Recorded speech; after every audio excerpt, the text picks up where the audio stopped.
Hello everyone, कैसे हैं आप लोग। आई होप सभी लोग फर्स्ट क्लास होंगे। ठीक है, आज हम लोग जेई मेंस के कुछ पीवाईक्यूज लेकर आए हैं हमारे पास। ठीक है, और कुछ हैक्स हैं हमारे पास जेई मेंस के बारे में। ये हैक जान लेंगे तो आपको पता चल जाएगा कि जेई मेंस में जो केमिस्ट्री के क्वेश्चंस आते हैं वो किस पैटर्न में आते हैं। बेसिकली अगर हम बात करेंगे ऑर्गेनिक केमिस्ट्री की, तो जो ऑर्गेनिक केमिस्ट्री में बेसिकली जो क्वेश्चंस आते हैं वो कभी भी आपको फॉर्मूला लिख करके नहीं गिवन होता है। ये ध्यान रखेंगे, फॉर्मूला कभी भी लिखा नहीं होता है। वहां पे हमेशा आईयूपीएसी नेम लिखा रहता है। अब वो आईयूपीएसी नेम इसलिए देते हैं तो आपको क्वेश्चन करने में ज्यादा समय लगे, ज्यादा टाइम लगे। तो आपको क्या करना है, जो भी आईयूपीएसी नेम गिवन है उसको तुरंत आपको स्ट्रक्चरल फॉर्मूला में कन्वर्ट करके देखना पड़ेगा। तब जो भी क्वेश्चन में आपको गिवन होगा वहां से आइडिया लगेगा। ठीक है, अब ये कब बेहतर हो सकता है, जब आपने आईयूपीएसी नॉमेनक्लेचर बहुत अच्छे से पढ़ रखा हो और उसके कॉन्सेप्ट्स आपको बिल्कुल क्लियर हो। तब कोई भी आप जब आईयूपीएसी नेम देखेंगे तो उसके स्ट्रक्चर आप तुरंत बना सकते हैं। ठीक है, तो ये इस हैक को ध्यान रखेंगे। हमेशा आईयूपीएसी नॉमेनक्लेचर पर अच्छे से पढ़ना है उसको और अच्छे से ध्यान रखना है। ठीक है, अब कुछ क्वेश्चंस देखते हैं, उसके द्वारा हम लोग जेई मेंस के बारे में केमिस्ट्री का एक अप्रोच डेवलप करेंगे। ठीक है, वो स्टार्ट करते हैं। फर्स्ट क्वेश्चन है हमारे पास। ठीक है, the alkene that exhibit geometrical isomerism. कह रहा है ज्योमेट्रिकल आइसोमेरिज्म कौन सा एग्जिस्ट करेगा। ठीक है, तो देखते हैं। तो ज्योमेट्रिकल आइसोमेरिज्म के लिए क्या होना चाहिए, पहला कंडीशन है कि रिस्ट्रिक्टेड हमारे पास रोटेशन होना चाहिए। ठीक है, दूसरा कंडीशन क्या है, जो भी इंट्स होते हैं, जो कॉर्नर्स होते हैं, ठीक है, डबल बॉन्ड या जहां पे रिस्ट्रिक्टेड रोटेशन होता है उसमें क्या होता है हमारे पास, डिफरेंट सब्स्टिट्यूएंट आपस में लगे होने चाहिए, डिफरेंट सब्स्टिट्यूएंट। ठीक है, जैसे पहला ऑप्शन है ट्यूब ब्यूटीन, देखते हैं। तो 1 2 3 और 4, 2 नंबर पर इन लगा है तो ये दूसरे नंबर पे यहाँ करेंगे। तो यहाँ एक हाइड्रोजन और यहाँ एक हाइड्रोजन। ठीक है, तो यहाँ पे आ जाएगा मिथाइल आपका और यहाँ पे भी मिथाइल। तो यहाँ पे दोनों आपस में क्या है, डिफरेंट ग्रुप्स हैं। यहाँ पे भी दोनों क्या है, डिफरेंट ग्रुप्स हैं। और रिस्ट्रिक्टेड रोटेशन भी है। ठीक है, क्योंकि डबल बॉन्ड है तो रिस्ट्रिक्टेड रोटेशन है, तो यहाँ पे क्या होगा, जीआई पॉसिबल होगा। ठीक है, ठीक है, तो यहाँ पर क्या हो जाएगा, ज्योमेट्रिकल आइसोमेरिज्म होगा। तो पहला ऑप्शन ही करेक्ट हो गया। तो जब पहला ही ऑप्शन करेक्ट हो गया तो बाकी ऑप्शन चेक करने की कोई भी नीड नहीं। ठीक है, बाकी आप चेक कर सकते हैं अपनी मर्जी के अकॉर्डिंग, वहां पे कोई भी जीआई आपको देखने को नहीं मिलेगी। ठीक, चलिए आगे चलते हैं सेकंड क्वेश्चन पे। डाइपोल मूवमेंट कह रहा है कौन शो करेगा, यहाँ पे हमें उस चीज के बारे में बताना है कि डाइपोल मूवमेंट कौन शो करेगा। ठीक है, तो पहला क्या दिया है, ट्रांस टू 3 डाइक्लोरो 2 ब्यूटीन। तो जरा ड्रॉ करते हैं इसको। 1 2 3 4, 4 कार्बन है हमारे पास। ठीक है, ट्रांसफॉर्म में है तो ट्रांस में क्या होता है, जो ग्रुप्स लगे होते हैं वो 180 डिग्री पे लगे होते हैं, एक दूसरे के जस्ट अपोजिट लगे होते हैं। ठीक है, तो दूसरा नंबर कार्बन ये है, नंबर ही करेंगे तो 1 2 3 और 4। अब दूसरे नंबर पर क्या है, नाइट्रो लगा है, सॉरी 2 3 डाइक्लोरो। तो ये तीसरे नंबर पर क्लोरो और ये दूसरे नंबर पर क्लोरो, एंटी है तो ऐसे रहेगा। ठीक है, और 2 ब्यूटीन, तो डबल बॉन्ड है तो डबल बॉन्ड लगा दिए, ब्यूटीन दिए है तो। ठीक है, ट्रांसफॉर्म है तो ट्रांसफॉर्म है। ठीक है, तो अब यहाँ पे कैसे पता करेंगे हम लोग किस चीज को, तो हम यहाँ पे एरो के द्वारा पता करेंगे कि यहाँ पे क्या है, पोलर है कि नहीं है, यानी डाइपोल मोमेंट शो करेगा कि नहीं। तो लेस इलेक्ट्रोनेगेटिव से मोर की ओर, तो ये एरो जाएगा लेस इलेक्ट्रोनेगेटिव से मोर की ओर। ठीक है, अब यहाँ भी क्या होगा, लेस इलेक्ट्रोनेगेटिव से मोर की ओर, और यहाँ पे क्या होगा, लेस इलेक्ट्रोनेगेटिव से मोर की ओर। तो ये दोनों एरो एक दूसरे के अपोजिट जा रहे हैं, 180 और सेम मैग्नीट्यूड है तो कैंसिल आउट होंगे। ये एरो और ये एरो भी 180 जा रहे हैं, तो टोटल म्यू जो होगा वो क्या होगा, 0 होगा। यानी यहाँ पे कोई भी डाइपोल मूवमेंट जनरेट नहीं हो पाएगा। ठीक है, तो ये कैसा हो जाएगा, नॉन पोलर हो जाएगा। अब आ जाता है 1 2 डाइक्लोरोबेंजीन, तो बनाते हैं। 1 नंबर पर ये है क्लोरो और यहाँ पे 2 नंबर पर क्लोरो है। तो इसका एरो कैसे जाएगा, इस तरीके से जाएगा, लेस इलेक्ट्रोनेगेटिव टू मोर, यहाँ पे भी लेस इलेक्ट्रोनेगेटिव टू मोर। तो यहाँ पे टोटली तो कैंसिल आउट नहीं हो पाएगा। ठीक है, कुछ ना कुछ डाइपोल मूवमेंट यहाँ से जनरेट होगा। तो म्यू क्या हो जाएगा, non zero. Mu non zero का मतलब क्या होता है, पोलर होगा ये, पोलर में कुछ ना कुछ डाइपोल मूवमेंट शो करेगा। तो यहाँ पे वही तो पूछ रहा है, डाइपोल मूवमेंट कौन शो करेगा, तो सेकंड ऑप्शन आपका बिल्कुल करेक्ट है। ठीक है, थर्ड ऑप्शन अगर आप चेक करेंगे 1 4 डाइक्लोरोबेंजीन, तो ये रहा आपके पास बेंजीन। तो ये पहला नंबर क्लोरीन, ये चौथा नंबर क्लोरीन। इसका एरो क्या होगा, less electronegative to more, less electronegative to more. अब ये दोनों एरो एक दूसरे को कैंसिल आउट करेंगे तो म्यू क्या आएगा, 0 आएगा, तो ये भी क्या होगा, नॉन पोलर। नेक्स्ट है ट्रांस 1,2 डाइनाइट्रो इथेन, एक कार्बन, दो कार्बन, दो ही है ना, ठीक है। इथीन, इथीन है ना, तो डबल बॉन्ड लगाना पड़ेगा। ट्रांस पोजीशन पे है 1,2 डाइनाइट्रो, तो एक नाइट्रो यहाँ लगा देंगे और एक नाइट्रो हम लगा देंगे यहाँ पर NO2, ठीक। और यहाँ एक हाइड्रोजन और यहाँ पे भी एक हाइड्रोजन, ठीक। इसको मिटा लेते हैं, ये रहा NO2, ठीक है। अब यहाँ पे जब मूव कराएंगे तो less electronegative to more, less electronegative to more, ठीक है।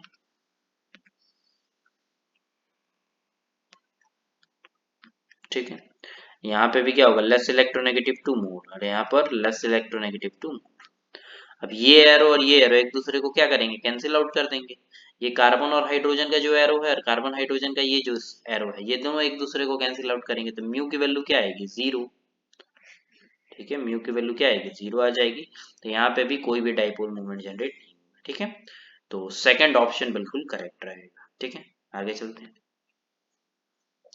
Identify the compound that exhibit tautomerism, ठीक है। तो टॉटोमेरिज्म क्या होता है, थोड़ा सा मैं बता देता हूँ, ठीक है। -m ग्रुप जो होता है, यानी इलेक्ट्रॉन विड्रॉइंग ग्रुप, वो होगा। उसके साथ में एक कार्बन होना चाहिए जिसके पास एक अल्फा हाइड्रोजन एटलीस्ट होना चाहिए। तो हम वहां पे बोलेंगे कि हाँ भाई यहाँ पे टॉटोमेरिज्म शो हो जाएगा, ठीक है। देखते हैं यहाँ पे 2 पेंटेनॉन, तो बनाते हैं एक कार्बन, दो कार्बन, तीन कार्बन, चार कार्बन, 5। 2 और ओन, तो यानी ओन का मतलब कीटोन होता है। सेकंड नंबर कार्बन पे लगाया तो यहाँ पे इस तरीके से लगेगा। अब इसके बगल में क्या होगा, 3 अल्फा हाइड्रोजन होंगे, तो यहाँ पे क्या करेंगे हम, एक हाइड्रोजन रिमूव करेंगे, तो ये नेगेटिव बनेगा, तो नेगेटिव आगे की ओर जाएगा, तो कैसा दिखेगा, CH2 नेगेटिव, COO, और यहाँ पर CH2, CH2 और फिर CH3, ठीक है। अब ये जो नेगेटिव चार्ज होगा ये इधर पाई के फॉर्म में, और पाई बॉन्ड जाएगा नेगेटिव के फॉर्म में। तो इसको फिर से ड्रॉ करेंगे, तो यहाँ पे क्या आ जाएगा, CH2 double bond carbon, O negative, और इधर CH2, CH2 एंड देन वापस से CH3। अब यहाँ पे H पॉजिटिव आ जाएगा, हाइड्रोजन का आना जाना तो लगा ही रहता है, तो H यहाँ लिख सकते हैं H। तो ये टॉटोमेरिज्म शो कर रहा है, ठीक है। पहला ऑप्शन बिल्कुल करेक्ट होगा। फेनॉल की बात कर रहे हैं, तो फेनॉल हमारा इस तरीके का दिखेगा, ठीक है। अब यहाँ से हाइड्रोजन निकाल तो सकते हैं H वाले से, बट ये रेजोनेंस करेगा हमारे पास, टॉटोमेरिज्म नहीं शो करेगा, ठीक है। तो फेनॉल तो बिल्कुल नहीं। 2 ब्यूटीन की बात कर रहे थे, 1 2 3 4, तो यहाँ पे नेगेटिव बनाएंगे तो रेजोनेंस करेगा, टॉटोमेरिज्म नहीं हो पाएगा, ये भी गलत। लैक्टिक एसिड का फॉर्मूला क्या होता है, तो CH3 CHOH और यहाँ पे COOH, यहाँ पे भी हाइड्रोजन जाएगा तो रेजोनेंस करेगा, ये भी बिल्कुल नहीं होगा। तो 2 पेंटेनॉन जो होगा बहुत बेस्ट टॉटोमेरिज्म हमारे पास शो करेगा, ये रहा उसका एग्जाम्पल, ठीक है। तो फर्स्ट ऑप्शन बिल्कुल करेक्ट हो जाएगा। आगे चलते हैं। मोनोकार्बोक्सिलिक एसिड और फंक्शनल आइसोमर, मोनोकार्बोक्सिलिक एसिड किसके फंक्शनल आइसोमर होते हैं, तो कार्बोक्सिलिक एसिड हम बोलते हैं इसको, ठीक है। अब यहाँ पे जो है कई सारे ऑप्शंस गिवन है हमारे पास, ईस्टर है, एमीन है, ईथर है, अल्कोहल है। तो ईस्टर का मतलब क्या हो जाएगा, ये जो रहेगा एसिड का रहेगा। अब जैसे कोई भी एक मान लो एसिड में ले रहा हूँ, C2H5 C double bond OH, ठीक है। तो 3 कार्बन है तो क्या बोला जाएगा इसको, प्रोपेनोइक एसिड बोला जाएगा। अब पहला ऑप्शन दिया है ईस्टर, तो अगर ईस्टर लिखेंगे तो कैसे लिखेंगे, RC double bond O, oxygen के साथ R, ये रहेगा। अब यहाँ पे R ग्रुप कोई भी कार्बन का चेन हम लगा सकते हैं, तो जरा इसमें फॉर्म करने की कोशिश करते हैं। तो यहाँ पर लिखेंगे CH3 COO CH3। अब ये जो हमारे पास दो कंपाउंड्स हैं, दोनों का जरा मॉलिक्यूलर फॉर्मूला हम लोग चेक कर लेते हैं। तो यहाँ क्या आ जाएगा, C3 5 1 6 H6, और यहाँ आ जाएगा O2। यहाँ देखते हैं 3 और 3 6, कार्बन तो कितना है, 3 है ना, तो C3 H6 और फिर O2। तो मॉलिक्यूलर फॉर्मूला तो दोनों सेम आ गया, मॉलिक्यूलर फॉर्मूला क्या आ गया हमारे पास, same.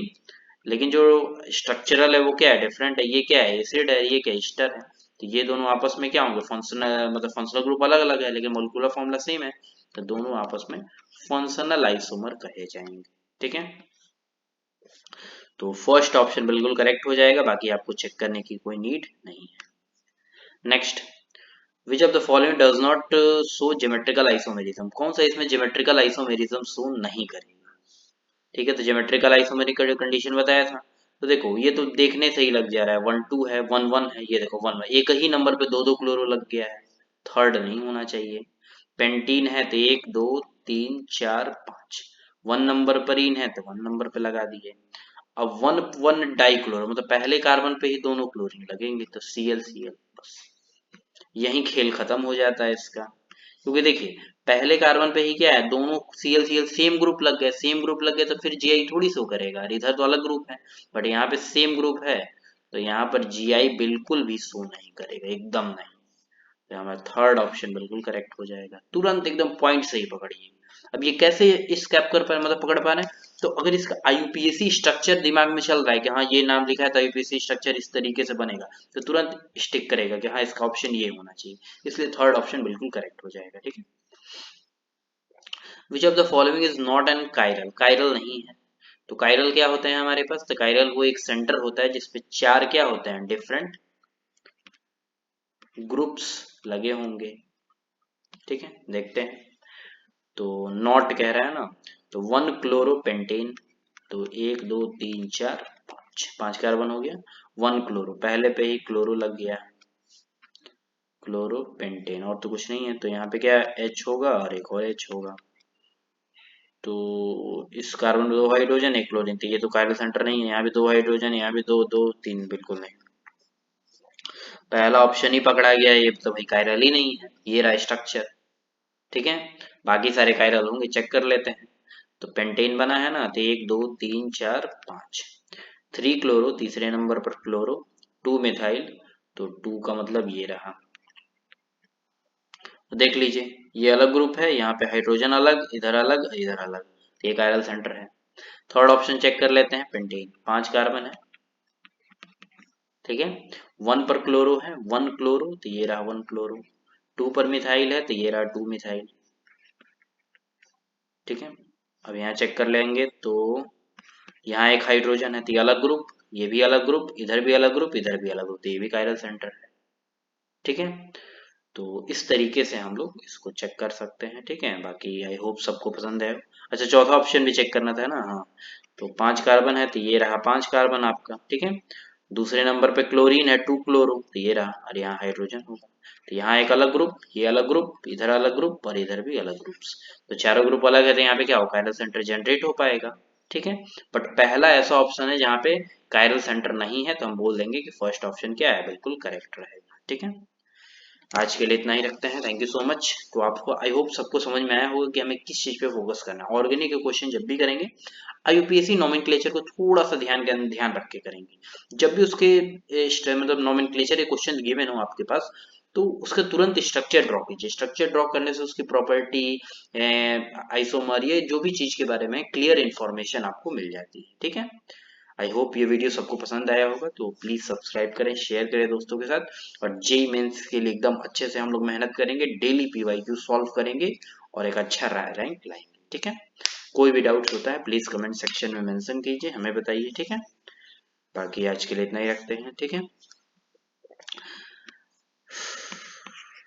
Thank you everyone for watching our lecture. कोई भी प्रॉब्लम होता है आप कमेंट सेक्शन में प्लीज मेंशन करें। ठीक है, all the best to all the JEE aspirants. Daily अच्छे से मेहनत कीजिए, पीवाईक्यूज कीजिए, आपका बेस्ट रैंक आएगा जेई में। ठीक है, ओके, थैंक यू।